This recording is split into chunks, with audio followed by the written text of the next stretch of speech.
ခုဥမအောင်လိုက်တဲ့အုပ်စုလေရင်နဲ့ချိန်လုံးဘုံလျှောက်ကျဲနေလို့ငင်းငင်းရမလားငင်းငင်းရခြင်းငင်းချမ်းတဲ့နီးနဲ့လို့လောက်ရမယ်နော်အဲ့တော့ကျောင်းနိုင်ငံအခုဥမအောင်လိုက်လုံတဲ့ပုံစံနဲ့ငင်းငင်းဘယ်တော့မှရမှာမဟုတ်ပါဘူး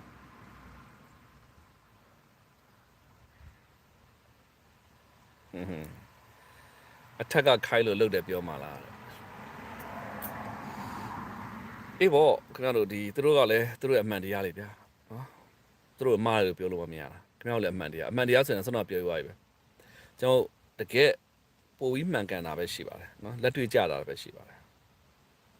ကွန်မန်လိုလူမျိုးကရှိတာကောင်းတယ်ဘယ်သူမှမလိုက်နဲ့အမှန်တရားကိုထောက်ပြဟုတ်ကဲ့တက်မလို့ဆိုတော့နိုင်ငံသားတွေကိုကာကွယ်ဖို့လားနိုင်ငံသားတွေဘက်ကိုပြောင်းသွားလှည့်ဖို့လားတိတ်ကောင်းတဲ့စကားပေါ့တက်မလို့ဆိုနိုင်ငံကိုကာကွယ်ဖို့ပါနိုင်ငံသားတွေဘက်ကိုပြောင်းသွားလှည့်ဖို့မဟုတ်ပါဘူးနော်အုပ်စုလိုက်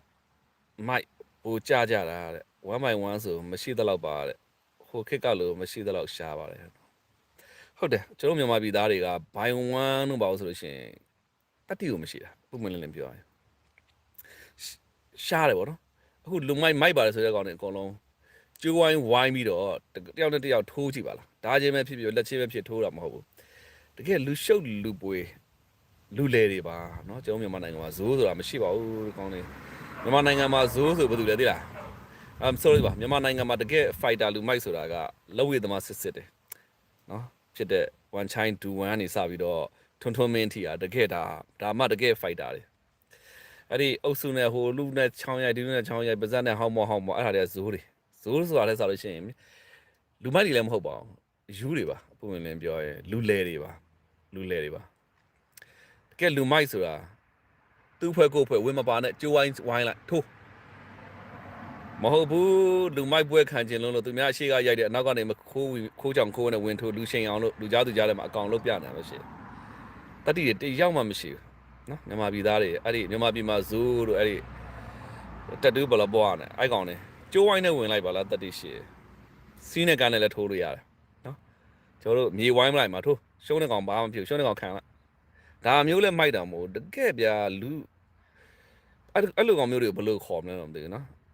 ဟိုဇိုးဒီဇိုးလိုင်းသားရဇိုးတို့ကြီးမနိုင်ဇိုးတို့နော်မြောက်ကလာဇိုးတို့တာဂီတာဇိုးတို့အဲ့လိုကောင်မျိုးတွေကျိုးဝိုင်းဝိုင်းပြီးထိုးဆိုတော့ကောင်းမှမထိုးအဲ့ကောင်အချောက်အကုန်လုံးထမိန်ပေးဝတ်ထားမှာကောင်တွေပဲဒါပုံဝင်လင်းပြောရမှာမိုက်လေအဲ့လိုမျိုးမိုက်လေကျိုးဝိုင်းလေကျိုးဝိုင်းထဲမှာထိုးကြလေဟုတ်တယ်မလားရှုံးခံလိုက်ကိုမောင်ပြောတာများနေပြီတဲ့ဘယ်တော့ပြင်မယ်လို့ထင်တယ်လဲကိုမောင်အမှန်တရားတွေပြောမယ်ပြည်သူလူထုနားထဲမှာအမှန်တရားတွေဝင်နေရမယ်နိုင်ငံတော်ကအဆင့်အထိသူတို့အမှန်တရားသိနေတယ်အမှန်တရားဖော်ဆောင်လို့ဆိုတော့အချိန်တော့လိုတာပေါ့လေနော်တိုက်စင်တော်လန်ရေးကတော်ကြောင်မယ်ထင်တယ်တဲ့တော်လန်ရေးကကြောင်မယ်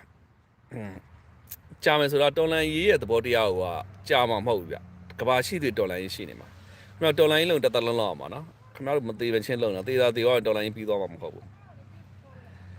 ဒါပေမဲ့ကို့မှာနိုင်ငံရေးရည်မှန်းချက်တော်လှန်ရေးရည်မှန်းချက်ဆိုတာရှိရတယ်တော်လှန်ရေးကတသက်လုံးချက်ခင်ဗျားတို့ပြီးသွားလဲတော်လှန်ရေးမပြီးသွားဘူးဒါပေမဲ့ကိုယ့်ရဲ့နိုင်ငံရေးရည်မှန်းချက်တွေတော်လှန်ရေးရည်မှန်းချက်တွေဒီအချိန်တွေရောက်ရင်ငါအတွက်တော်ပြီဟုတ်လားအေးဒါမျိုးပေါ်ထားရင်တော့တမျိုးပေါ့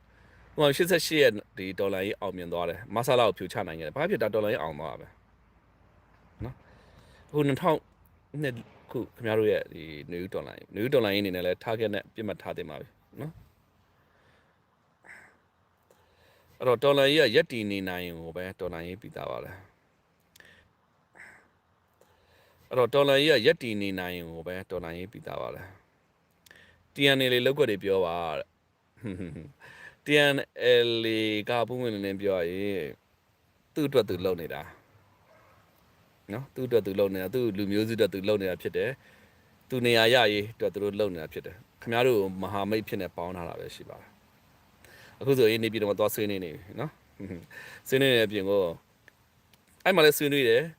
ခင်ဗျားတို့ဒီတော်လာရေးနဲ့လည်းအပေါင်းအသင်းလုပ်တယ်ဘာကြောင့်လဲတစ်ဖက်တည်းကို TNL နေမခုံရဲဘူးအကယ်၍ခင်ဗျားတို့နဲ့ဒီတော်လာရေးနဲ့ပေါင်းပြီးဆက်တိုက်မယ်ဟေးဆိုလို့ရှိရင်လည်းဒါတရုတ်ရဲ့ဖိနှိပ်မှုကိုရင်ဆိုင်ရမယ်နော်